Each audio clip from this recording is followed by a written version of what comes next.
त्यांनी आमच्या 2 बैठका मंत्रालयामध्ये लावल्या आणि त्या ठिकाणी एक समिती स्थापन करू आणि GMRTची जी अडचण आहे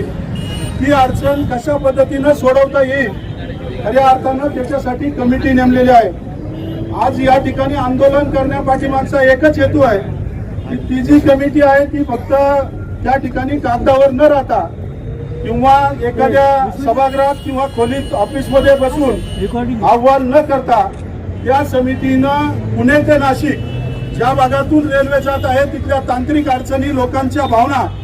जनहिताचा भविष्याचा दृष्टिकोन या सर्व गोष्टीची माहिती त्यांनी जागेवर येऊन घ्यावी म्हणून आज सर्व तालुक्यामध्ये स्थानिक आमदार,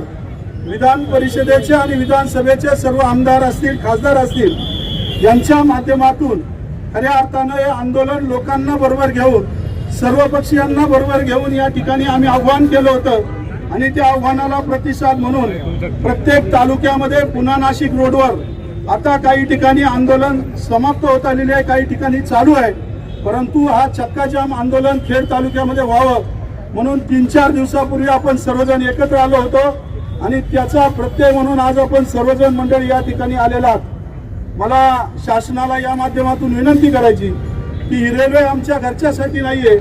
परंतु या भागातील शेतकरी असतील, कष्टकरी असतील,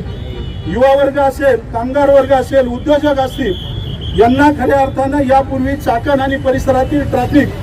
आजही आम्ही या ठिकाणी त्रास उपभोगत आहेत आणि त्या त्रासापासून मुक्त होण्यासाठी